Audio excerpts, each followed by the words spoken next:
C++ video lectures में आपका स्वागत है। दोस्तों, इस लेक्चर में हम फंक्शंस के बारे में पढ़ेंगे, लेकिन उससे पहले मैं आपको सजेस्ट करूंगा कि आप इस YouTube वीडियो के बॉटम राइट कॉर्नर पे फुल स्क्रीन बटन पे क्लिक करें ताकि आप इस वीडियो का बेटर व्यू ले सकें। तो मैं फंक्शंस की बात कर रहा था। What are functions? जैसे हम कोई पर्सन को हायर करते हैं किसी स्पेशल टास्क के लिए, वैसे ही हम एक फंक्शन बनाते हैं किसी स्पेशल टास्क के लिए। और फंक्शन का यूज़ क्या होता है? फंक्शन का यूज़ होता है reusability of code. For example, अगर मेरे को एक प्रोग्राम में 4 बार एरिया ऑफ स्क्वायर चाहिए, तो मैं 4 बार कोडिंग लिखने की जगह, अलग अलग जगह 4 बार एक ही प्रोग्राम में कोडिंग लिखने की जगह मैं एक फंक्शन बना सकता हूँ और एक बार ही कोडिंग लिख सकता हूँ उस फंक्शन में कि हम एरिया ऑफ स्क्वायर कैसे कैलकुलेट करते हैं। उसकी कोडिंग मैंने लिख दी एक बार ही फंक्शन में, और उस फंक्शन को मैं 4 बार कॉल कर सकता हूँ। तो मेरे को 4 बार कोडिंग लिखनी नहीं पड़ेगी, मैं सिर्फ एक बार ही कोडिंग लिखूंगा और उसे 4 बार कॉल कर दूंगा बस। तो ये यूज़ होता है फंक्शन का। तो मैं आपको एक बार सिंटैक्स बता देता हूँ फंक्शन हम कैसे बनाते हैं, उसके बाद हम एक प्रोग्राम बनाएंगे डेवलपर C++ में। सबसे पहले होती है फंक्शन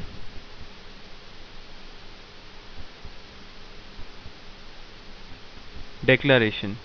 सबसे पहले हम फंक्शन डिक्लेयर करते हैं। फंक्शन डिक्लेयर कैसे करते हैं? सबसे पहले हमें रिटर्न टाइप लिखना होगा कि हमारा जो फंक्शन है वो कौन सी वैल्यू रिटर्न कर रहा है। सपोज हमारा फंक्शन कोई भी वैल्यू रिटर्न नहीं कर रहा, तो मैं लिख दूंगा वॉइड। उसके बाद फंक्शन का नाम, आप कोई भी फंक्शन का नाम दे सकते हैं।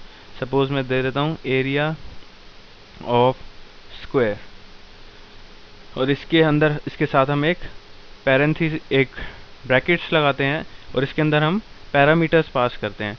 हमें पता है एरिया ऑफ स्क्वायर कैलकुलेट करने के लिए हमें साइड ऑफ स्क्वायर चाहिए होती है, तो इसके अंदर मैं साइड ऑफ स्क्वायर पास करूंगा। तो मैं एक लिख देता हूँ इंट एस, यानी कि कोई भी यूज़र वैल्यू पास करेगा, सपोज 5, 6 कोई भी इंटीजर वैल्यू पास करेगा, और वो साइड होगी हमारी।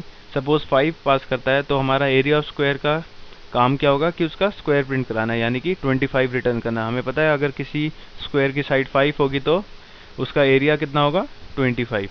तो ये एस जो है हमारा वो 5 एक्सेप्ट करेगा यूज़र से, और जो हमारा फंक्शन की कोडिंग होगी वो 5 को स्क्वायर कैलकुलेट करके रिटर्न कर देगा।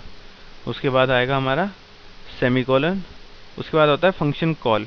फंक्शन डिक्लेयर हो गया तो उसके बाद हमें फंक्शन को कॉल करना होता है, और जो हमारा फंक्शन डिक्लेरेशन होता है वो यूजुअली हम मेन फंक्शन से पहले करते हैं, और जो फंक्शन कॉल होता है वो किसी भी फंक्शन में हो सकता है या यूजुअली मेन फंक्शन में होता है। तो फंक्शन कॉल कैसे करते हैं? एरिया ऑफ स्क्वायर, यानी कि फंक्शन का नाम जो कि एरिया ऑफ स्क्वायर है, और इसके अंदर कोई भी वैल्यू, सपोज मैं दे रहा हूँ 6। इसका मतलब यह है कि मैं एक स्क्वायर जिसकी साइड 6 है उसका एरिया कैलकुलेट करना चाहता हूँ। तो जो ये 6 है वो एस में पास हो जाएगा, यानी कि हमारी जो साइड है वो 6 है, और ये जो फंक्शन है वो 36 रिटर्न करेगा, क्योंकि एरिया अगर साइड हमारी 6 है तो उसका एरिया 36 होगा। उसके बाद होता है फंक्शन डेफिनेशन। ये सबसे इम्पॉर्टेंट पार्ट होता है फंक्शन सिंटैक्स में, क्योंकि एक्चुअल कोडिंग जो होती है वो फंक्शन की वो फंक्शन डेफिनेशन में होती है। तो फंक्शन डेफिनेशन कैसे करते हैं? Same as function declaration, return type area of square int S, और इसके अंदर कोडिंग लिखनी होती है। मैं एक वेरिएबल बनाता हूँ इंट y, और y is equal to s into S, और सी आउट y। हमारा s जो है वो 6 है, क्योंकि हमने 6 पास किया है, तो यहाँ s जो है 6 हो जाएगा। मैंने एक इंटीजर वेरिएबल बना दिया y, और y के अंदर मैंने क्या डाल दिया? s into S. s हमारा 6 है तो y क्या हो जाएगा? 6 इंटू 6, यानी कि 36, और हम उस वैल्यू को प्रिंट करा रहे हैं।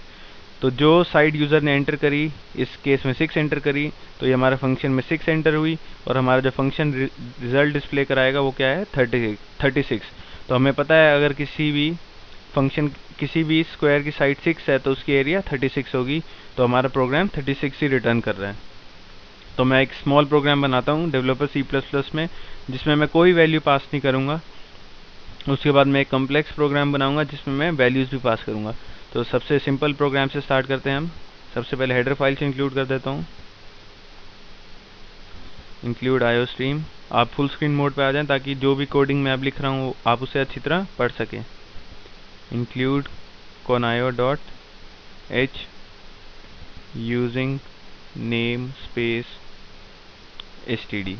अब मैं यहाँ डिक्लेरेशन करता हूँ, दो फंक्शन बना देता हूँ, void से इंडिया और void से USA। मैंने इसके अंदर कुछ नहीं डाला क्योंकि अगर मैं कोई एरिया ऑफ स्क्वायर कैलकुलेट कर रहा होता तो मेरे को साइड की ज़रूरत पड़ती, लेकिन इसमें मैं कुछ कैलकुलेट नहीं कर रहा तो मेरे को यहाँ कुछ डालने की ज़रूरत नहीं है। मेरे को कोई भी यूज़र से वैल्यू लेने की ज़रूरत नहीं है। ये सिर्फ एक एम्प्टी फंक्शन है, नॉर्मल सा फंक्शन है, सिंपल प्रोग्राम है, इसमें मैं कोई वैल्यू पास नहीं कर रहा। मेन फंक्शन, अब मैं मेन के अंदर इन दोनों फंक्शन को कॉल कर देता हूँ, इंडिया और USA ऐसे कॉल करते हैं फंक्शन को। अगर कोई वैल्यू पास करानी होती जो कि हमें इस प्रोग्राम में नहीं करानी है तो मैं यहाँ पे बस वैल्यू पास करा देता, गेट ch। तो फंक्शन डिक्लेरेशन हो चुकी है, फंक्शन कॉलिंग भी हो चुकी है। अब फंक्शन डेफिनेशन जो कि मोस्ट इम्पॉर्टेंट पार्ट है वो करना बाकी है। सबसे पहले void इंडिया, इसकी डेफिनेशन कर देता हूँ मैं, सी आउट न्यू लाइन में आई एम फ्रॉम इंडिया, ये क्लोज। सिमिलरली मैं USA की भी कर देता हूँ, जो सेकंड फंक्शन है उसकी डेफिनेशन भी कर देता हूँ, see out I am from USA। तो दोस्तों ये डेफिनेशन मैंने यहाँ पे बना दी है। तो सबसे पहले हम मेन फंक्शन से एग्जीक्यूशन स्टार्ट होती है, तो ये इंडिया फंक्शन कॉल कर रहा है तो इसका कंट्रोल यहाँ पे ट्रांसफ़र हो जाएगा और आई एम फ्रॉम इंडिया प्रिंट हो जाएगा। उसके बाद USA फंक्शन कॉल कर रहे हैं तो इसका कंट्रोल यहाँ ट्रांसफ़र हो जाएगा, तो आई एम फ्रॉम USA प्रिंट हो जाएगा। तो मैं एक बार कंपाइल कर देता हूँ प्रोग्राम कंट्रोल F9 से, 0 एरर्स, रन कर देता हूँ कंट्रोल F9 से। आप देख सकते हैं अपनी स्क्रीन पे आई एम फ्रॉम इंडिया और आई एम फ्रॉम USA प्रिंट हो रहा है। मैंने आपको पहले ही बताया है जो फंक्शन का यूज़ होता है C++ लैंग्वेज में या किसी भी लैंग्वेज में, उसका मेन यूज़ होता है रीयूजेबिलिटी ऑफ कोड। अब फॉर एग्जांपल मेरे को आई am from India 4 bar print कराना है तो मैं आई am from India 4 bar type करने की जगह मैं इस फंक्शन को, इंडिया फंक्शन को 4 बार कॉल कर सकता हूँ, इंडिया इंडिया इंडिया। तो मैंने ये फंक्शन 4 बार कॉल कर दिया है। तो सबसे पहले इंडिया कॉल होएगा तो ट्रांसफ़र यहाँ आ जाएगा, आई एम फ्रॉम इंडिया प्रिंट हो जाएगा। फिर इंडिया कॉल हो रहा है, फिर यहाँ ट्रांसफ़र आ जाएगा, कंट्रोल जो है इसका यहाँ ट्रांसफ़र हो जाएगा, आई एम फ्रॉम इंडिया प्रिंट हो जाएगा। फिर इंडिया कॉल हो रहा है, फिर कंट्रोल यहाँ ट्रांसफ़र हो जाएगा, आई एम फ्रॉम इंडिया प्रिंट हो जाएगा। फिर इंडिया कॉल हो रहा है, कंट्रोल यहाँ ट्रांसफ़र हो जाएगा और आई एम फ्रॉम इंडिया प्रिंट हो जाएगा। और लास्ट में USA कॉल हो रहा है तो कंट्रोल यहाँ ट्रांसफ़र होकर आई एम फ्रॉम USA प्रिंट हो जाएगा। तो मैंने आई एम फ्रॉम इंडिया सिर्फ एक बार ही लिखा है लेकिन मैंने उसे 4 जगह कॉल कर दिया है। तो इसी से हम फंक्शन की हेल्प से हम बहुत सारी स्पेस और टाइम भी बचा सकते हैं। तो मैं एक बार कंपाइल कर देता हूँ प्रोग्राम, 0 एरर्स, रन कर देता हूँ कंट्रोल F10। आप देख सकते हैं आई am from India 4 bar print हो रहा है, उसके बाद आई एम फ्रॉम USA प्रिंट हो रहा है। तो दोस्तों मैं उम्मीद करता हूँ ये सिंपल सा प्रोग्राम जो है फंक्शन का वो आपको समझ आ गया होगा। अब मैं एक और प्रोग्राम बनाता हूँ जिसमें मैं वैल्यूज़ भी पास करूँगा।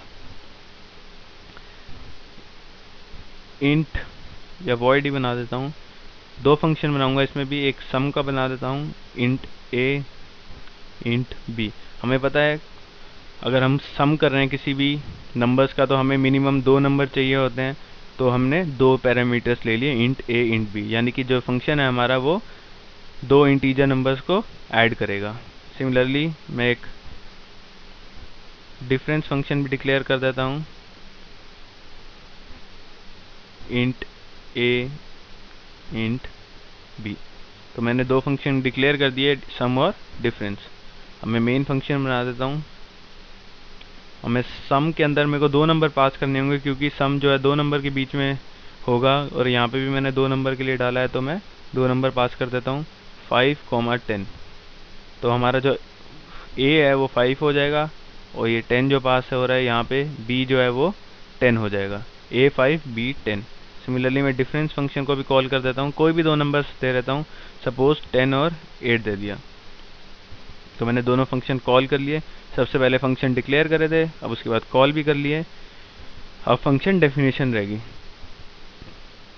void sum int a int b। मैं कोई एक इंटीजर वेरिएबल बना देता हूँ, int d या int डी बना दिया मैंने, और डी के अंदर मैं ए प्लस बी डाल देता हूँ और प्रिंट करा देता हूँ सी आउट डी। ए हमारा पास होएगा, ये 5 जो हमारा पास होगा वो ए में पास होगा, 10 जो हमारा पास होगा वो बी में पास होगा। डी मैंने एक इंटीजर वेरिएबल बना दिया और डी के अंदर मैंने ए प्लस बी कर दिया, यानी कि 5 प्लस 10 कर दिया, यानी कि डी हमारा 15 हो गया और मैंने उसको प्रिंट करा दिया। तो ये फंक्शन हमारा 15 रिटर्न कराएगा क्योंकि हमने 5 और 10 पास किया है। सिमिलरली मैं डिफरेंस का भी बना देता हूँ डेफिनेशन, वॉइड डिफरेंस इंट ए इंट बी। कोई भी एक वेरिएबल बनाता हूँ, सपोज इंट ई, और ई के अंदर मैं क्या डाल दूंगा, ए माइनस बी, और इसको प्रिंट करा देता हूँ सी आउट ई। हमने 10 और 8 पास किया है तो ए हमारा 10 हो जाएगा और बी जो है हमारा वो 8 हो जाएगा। तो ई के अंदर मैंने क्या डाल दिया, ए माइनस बी, यानी कि 10 माइनस 8, यानी कि ई की वैल्यू 2 होगी और हमने 2 प्रिंट करा दिया। तो ये प्रोग्राम हमारा क्या प्रिंट कराएगा, 15, क्योंकि सम है 5 और 10 का 15, और डिफरेंस क्या है 10 माइनस 8 2। तो हमारा ये प्रोग्राम जो है वो 15 और 2 प्रिंट कराएगा। तो मैं कंपाइल कर देता हूँ प्रोग्राम कंट्रोल F9 से। अब मैं रन कर देता हूँ। आप अपनी स्क्रीन पे देख सकते हैं 15 और 2 प्रिंट करा रहा है। अगर आपको ये न्यू लाइन में प्रिंट कराना है तो आप यहाँ पे एक न्यू लाइन करेक्टर डाल सकते हैं। इसे 2 जो है वो हमारा न्यू लाइन में प्रिंट होगा। तो मैं कंपाइल कर देता हूँ, दोबारा रन कर देता हूँ। आप देख सकते हैं 15 जो है, जो कि सम है 5 और 10 का, वो सेपरेट लाइन में प्रिंट हो रहा है, और 10 माइनस 8 यानी कि जो डिफरेंस है 2 वो हमारा नेक्स्ट लाइन में प्रिंट हो रहा है। सो दोस्तों मैं उम्मीद करता हूँ आपको ये वाला प्रोग्राम जिसमें हमने वैल्यूज़ पास करी हैं ये भी समझ आ गया होगा, और नेक्स्ट लेक्चर में हम फंक्शन ओवरलोडिंग के बारे में पढ़ेंगे। लेकिन दोस्तों आज के लिए इतना ही। आप ये मेरा वीडियो हाई डेफिनेशन में भी डाउनलोड कर सकते हैं मेरी वेबसाइट sites.google.com/site/pl lectures। तो दोस्तों आज के लिए इतना ही। Till next lecture, good bye, take care.